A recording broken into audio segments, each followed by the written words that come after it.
First floor, men's shoes. Second floor, lingerie. Third floor, death. Or so the iconic box art for Chopping Mall has us believe.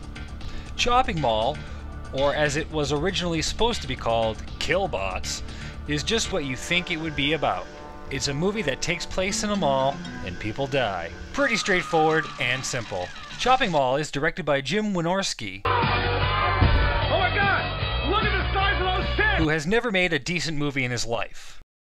I apologize. I meant to say that Jim Wynorski has never made a movie you would want to see. With such titles under Wynorski's belt as Deathstalker 2, Hello, my baby. Hello, my honey. Hello. Munchie, and Cleavage Field, among others, Chopping Mall orbits around the stink universe of cinema's black hole.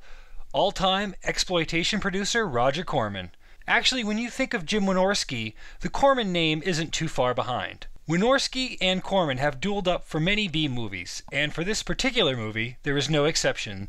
The executive producer is Corman's wife, Julie. So let's pop a quarter into this mechanical shit pony and go for a ride. We start the movie off with a sales presentation from a company that is selling a state-of-the-art security system to this certain mall. The pitch guy is showcasing the front line of defense for the mall. These robots. They remind me of the Short Circuit robots, but with the head of Alpha 5 from Power Rangers. Just a bit fatter. They look like the Three Stooges. Honestly, why would any mall need this kind of protection? Do not kill. Wonder if they kill cockroaches. What's in there that's so valuable? Don't malls generally have gates and locks and motion sensor alarms and human beings as guards? What about insurance? Why the need for this over-the-top defense? All I can say is two words. Blast doors? So the robots are controlled by a supercomputer located on the roof of the mall. And just like in Short Circuit, a freak lightning storm occurs, with no rain, mind you, and causes the robots to have a mind of their own and go homicidal. All of this is happening unbeknownst to our cast of teenagers as we establish their character development. And when I say teenagers, I mean they are those type of actors that are clearly way too old to be playing teens. Anyways, we have 8 teenagers whom most of them work in the mall. So Brennan, Greg, and Ferdy all work in a furniture store. Brennan and Greg are going to be throwing a party later, and they are trying to coerce Ferdy into coming. Susie has a surprise for you. I don't know, guys. Greg's girlfriend, Susie, wants to set Ferdy up on a blind date with her coworker, Allison. I guess because they're both kind of nerdy and shy, that they would be a perfect match. I have to mention that Susie is played by Barbara Crampton, known for her role in one of my favorite movies, Reanimator. And that John Terlesky, who plays Brennan, was the Deathstalker in Deathstalker 2. Where's Deathstalker? Somebody looking for me. Both Allison and Susie work in this greasy spoon diner that not only is splattered with movie posters from Corman's other movies, it's also shit splattered. Look at the chef. It looks like he just got done cleaning the bathroom stall after this guy. Oh, and he's smoking too. Nice one. So as the mall is closing down for the day, enter in our other couple, Rick and Linda. For whatever reason, these two are married. It's not a huge deal, but what are they doing hanging out with these guys? I'm pretty sure that they were the type of couple that tied the knot while in high school. To me, it's just a little strange. Anyways, so this party doesn't take place where you think it would. So the party is being held in the furniture store. Yeah. Forget the usual places that teenagers would be having a party. In this case, it's in a fucking store in the mall. Now that you mention it, that's actually probably the best place to have a party. Look at all the places to sit. Or in this case, to get lovin'. This is where nerdy Ferdy and shy Allison meet. Here you find out that the party is one big teenage promiscuity romp. So they drink beer, dance, and the next thing you know, we are witness to some heavy petting. Yeah. The characters must be so comfortable with each other that this is just normal. I have never been in a situation where there were two people shagging, not only within earshot, but clearly in the open. And again, why is a married couple in this situation? There is some kinky stuff going on here. Well, besides Ferdy and Allison, they are watching some old B horror movie, and you might have guessed it, they're watching some of Roger Corman's earlier works. In this case, it's the Attack of the Crab Monsters. About this time, the Killbots have already killed the programmers in the Operations Center, and it's time for them to make their rounds protecting the mall. The third victim is none other than the janitor played by Dick Miller. You'll remember him as Mr. Futterman, the snowplow driver from the Gremlins. Man, that movie scared the shit out of me as a kid. One thing I have to point out here in this scene is right before Dick Miller's character dies, the other janitors show up to give him shit.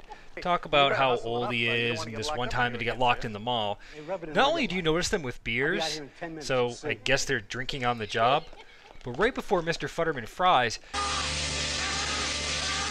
you can see people in the background. Identification badge, please. Identification badge. Don't you think they would have at least been alarmed by the sounds of the screams or the electric sound of the taser, or maybe the smell? But hey, everyone in this world has total disregard. Hey, is that guy being electrocuted? What's that? People are screwing behind me? Whatever. Dum dum da dum dum la la la. One thing I do need to mention is the way that the Killbots kill.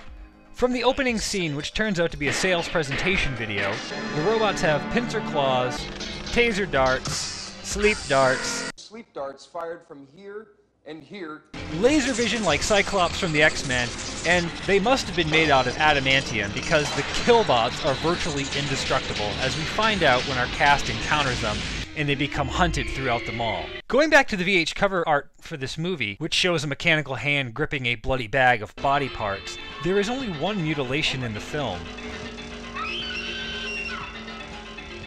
Oh God! The rest of them either die by having their throats slit, being electrocuted, set on fire, or falling to their deaths. It's all a little bit misleading and extremely corny. Look at this scene when Rick and a few remaining survivors manage to take out one of the Killbots, by using mirrors nonetheless.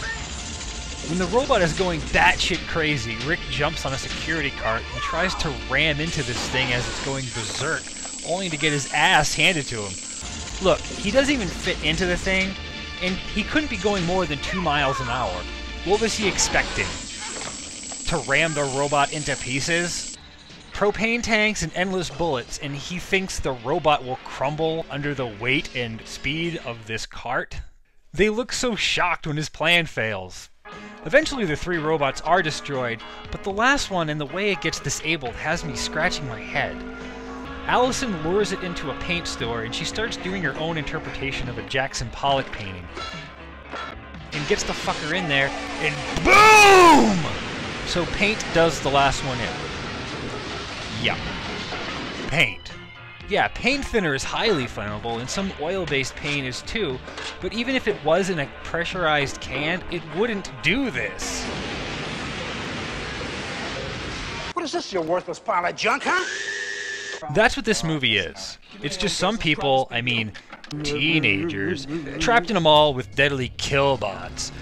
Run away, scream, run away, die. Scream, shoot, shoot, scream, run away, die. So grab some close friends and some good wine because you're going to need it for this 80s cheese fest. I give it 3.5 fire extinguishers to the chest out of 5. Check it out. Thank you. Have it.